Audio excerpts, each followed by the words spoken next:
Hello, welcome to another video by Mox Marine. This is another video in a continuing series on building a 5.7 liter LS1/LS6 for a boat. So as I mentioned before, this is a Gen 4 block. It's known as a code LC9, and it's Gen 4, so it does not have a rear cam sensor in the top rear of the block. The Gen 4s move the cam sensor to the front of the engine.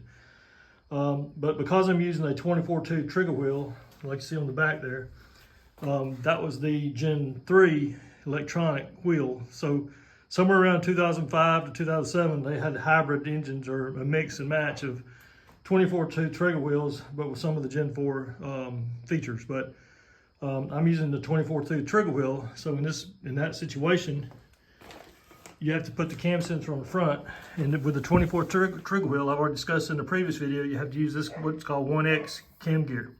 So the cam sensor picks up this high spot here, and that's how you get your sequential fuel injection signal to run sequential fuel injection. So at this time, I just realized something. I'm gonna put this timing cover on just to show you how to do it, but I'm gonna have to take it right back off because I just realized something. I'm missing this plug right here. I have to put a plug in that hole. That's an oil galley plug. So I'll go ahead and put this time cover on and show you how to do it, but I'm gonna have to pull it off when I get the right plug.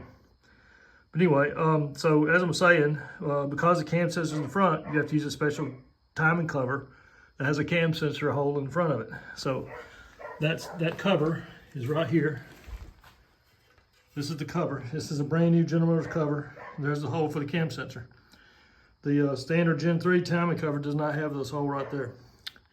All right, and its part number, this part number is 126-00326, and it's a front timing cover for an LS, a Gen 4 LS engine.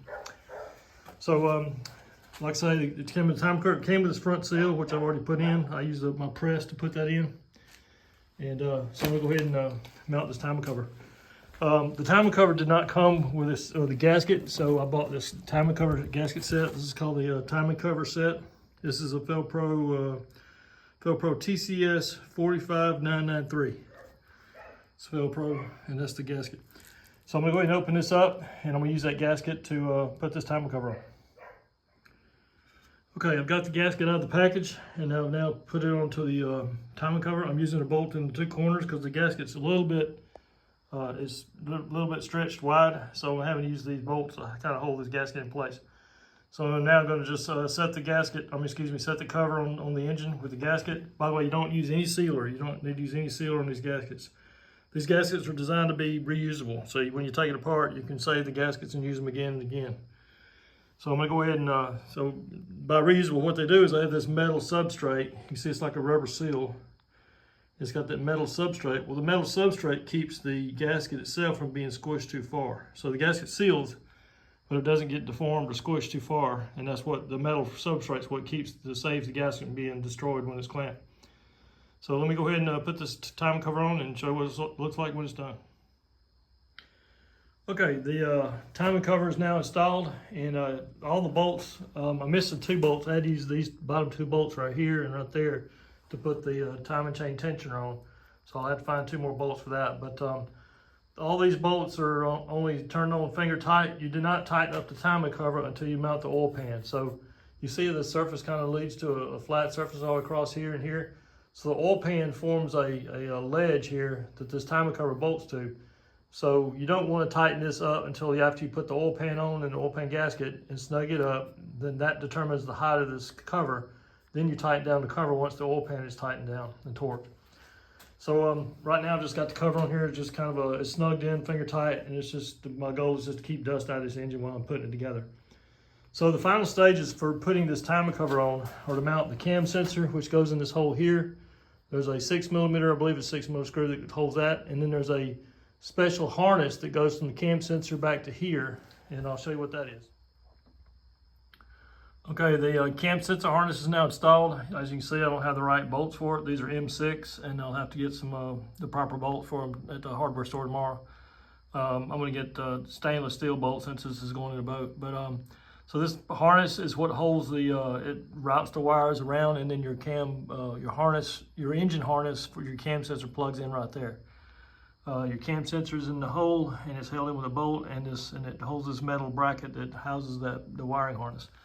So the part number for the harness is Dorman 645526, and the cam sensor itself is, that I purchased for this application is SS1, is that right? Let's see.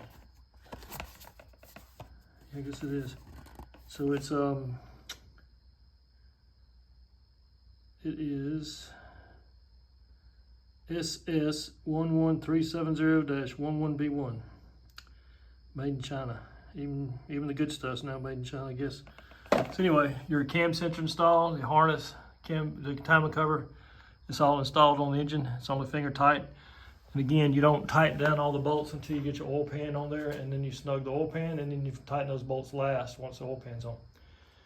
All right, that completes the video for the front timing cover. I will cover the back cover on a separate video. It's very similar, but again, you don't snug the bolts down on the front or rear cover until after you put the oil pan on and snugged it up to the covers. Then you tighten down the bolts for the covers. All right, thanks for watching, and subscribe to my channel, and hit the like button. Give me some help. Thanks for watching.